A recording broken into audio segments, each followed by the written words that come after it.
quiltfabric.com, and I'm going to show how to do continuous bias binding because it's much easier than to have to cut lots of strips of bias and sew them all together. So this is the bias edge. It stretches, and the reason you want to do bias binding is so that you can do these pretty scalloped edges is one reason. Another reason is that bias binding wears better, and a third reason is that if you use a stripe, it looks really cool.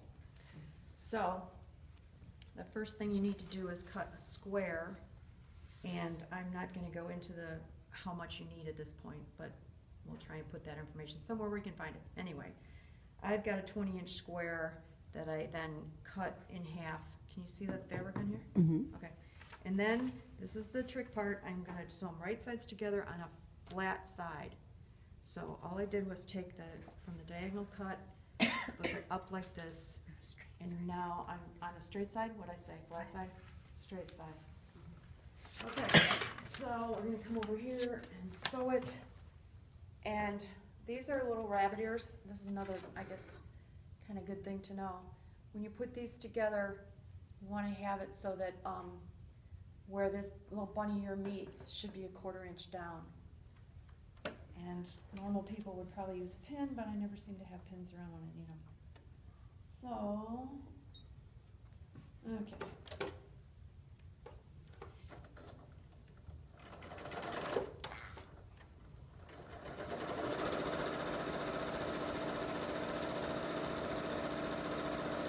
And this is a Janome 8900, great machine, which we sell.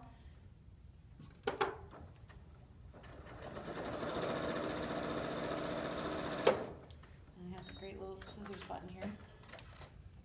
Okay, so now I've got a nice diamond shape here.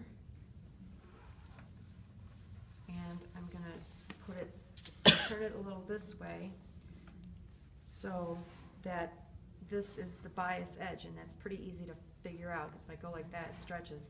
If I went over here, I'd find out pretty quick that this is not what stretches. And then I need to cut 2.5 inch strips for my binding. So I'm going to take something to mark with, and I found a pencil here that I know will wash out. And what I'm going to do is put this, where is that long? Ah, thank you. Ta-da! Thank you. My off-camera, what do you call her? No, Vanna. Vanna. Vanna. So Vanna brought me my long yard ruler because Vanna this 24.5 inch thing isn't going to work here. So what I'm going to do is come over here, and if I was doing 2.5 inch wide binding, which I actually these days use 2 1/4 usually, but now I'm going to make some lines that mark the 2.5 inch.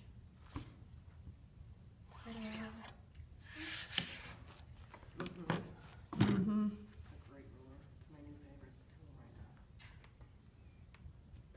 These would be hard to ship though, so probably only the local people can come get these from us. Yeah, they would crack. They would crack. Okay. Did I get that? Oops. Your long ruler only works if you put it on there, right? Okay. Now, I think I need to cut off this little extra. I ended up with an inch or so that's extra, and that's not going to help any. So I'm going to take that off. Okay. Now, here comes the sort of magic part, trick to this whole thing. Now I'm going to make this into a tube that I'm going to, okay.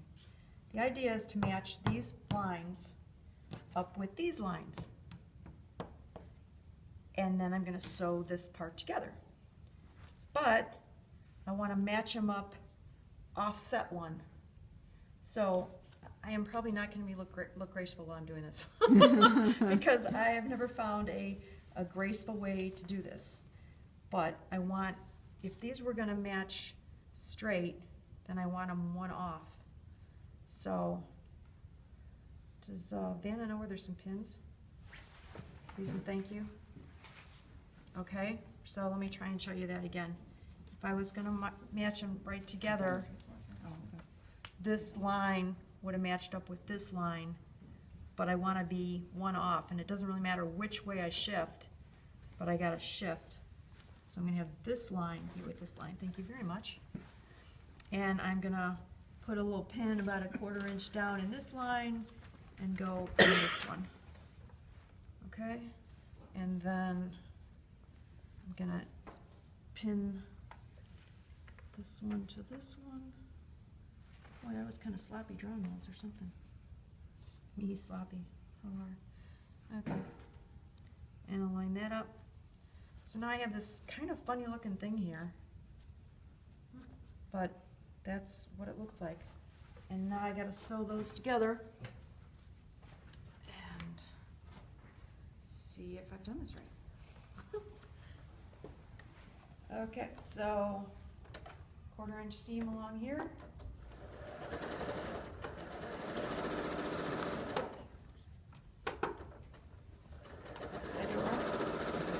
Bottom picture makes some sense.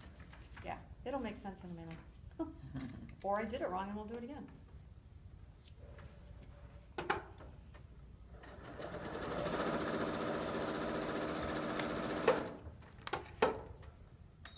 Okay.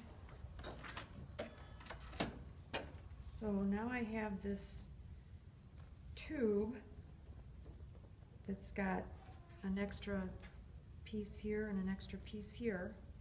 And now I take, and this is one of the rare times when I use scissors, and I'm gonna start cutting on the line here.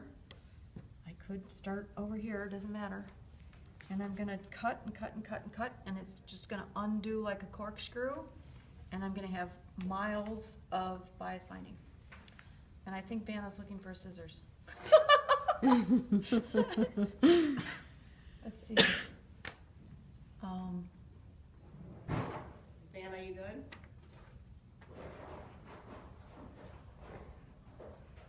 Now I kind of think that sometimes, and then they don't cut fabric. And that would be the case with that one. They're so professional. This is better. You Here. can want to use these? Oh, you had some with you. Wow. She was holding out on us. We have an audience member here who had her fabric scissors. It would never tear. You can't, it's on the bias. It won't tear. Okay, I'm gonna try these. Mine are any good? Be sure you have a sharp pair of scissors available for when you're gonna do this. Ah, the good old gingers. My cooking class is gonna have scissor sharpening.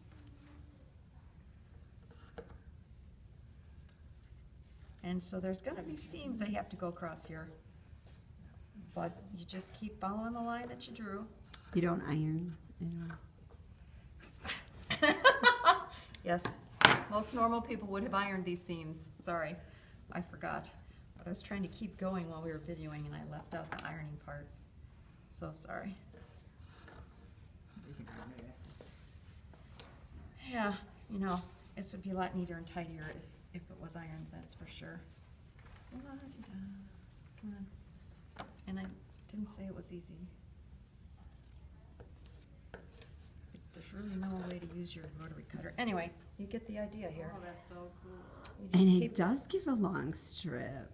Oh yeah, it's gonna be a long, well, we'll see, stay tuned.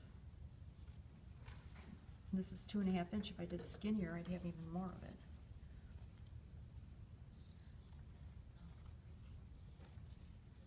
The silence.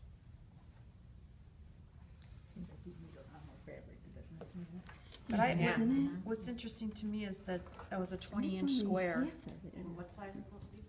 Yeah, we'll measure when we get done, just because. Here's you guys some more samples of bias that Jacqueline just. Oh yeah, we had some pot holders. You wanna- We made round pot holders. And the only way you're gonna get that bound is by using bias, because straight would have puckered and puckered and it would have been very hard to do, but with the bias, it was really pretty easy to sew one side and it'll just kind of pop around to the other and sew it down. I certainly feel like I'm cutting the wrong way. Guess I'll go back to this guy. used to do it. I think my girlfriend does it this way. Yeah, I But thought she it was never gonna be remembered much because I more said yes. involved. I used to I'm do it still too, not but quite then, sure how it That's is. how I have to learned look how at to it. do bias. I mean, but then I figured out that you didn't really Binding. need bias if you weren't doing curves, and, you know, so I didn't.